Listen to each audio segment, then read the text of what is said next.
3i and 4 plus 2i are denoted by u and v respectively. Find in form of x plus iy, where x and y are real, the complex number u minus v and u over v.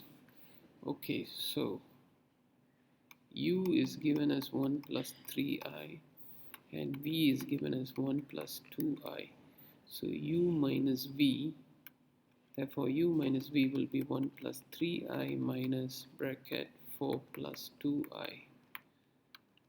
So 1 minus 4 plus 3i minus 2i, which gives me negative 3 plus I.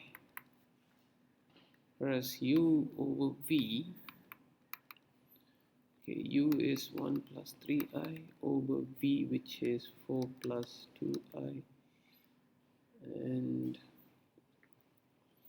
okay, since v is 4 plus 2i, you take the conjugate of v, okay, multiply here by the conjugate of v, and do the same thing, okay, multiply by the conjugate. Okay, 1 plus 3i, and then you times it by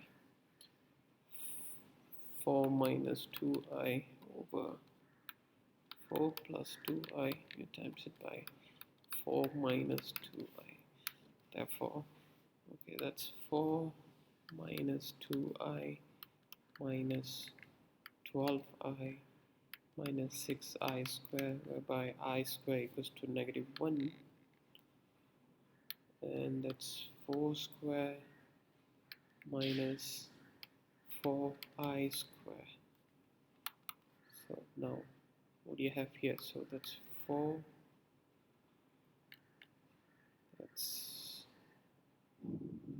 plus 12, so plus 10i minus 6 times by negative 1 over 16 minus 4 times by negative 1.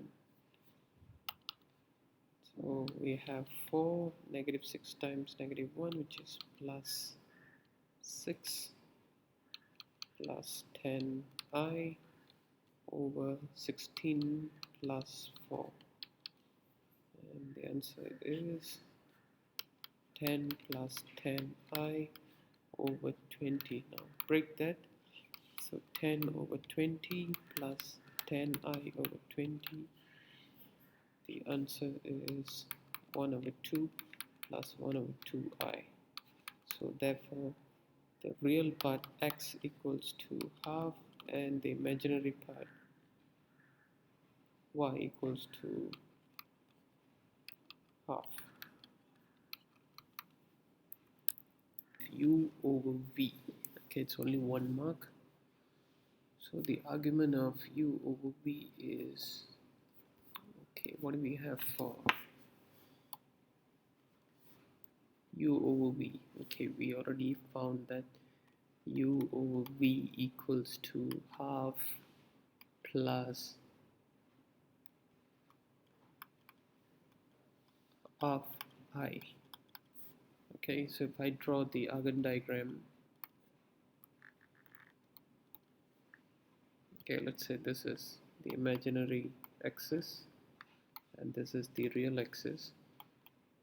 So that's half I, and you have another half here. Okay, so your real coordinate is half and then your imaginary coordinate is half.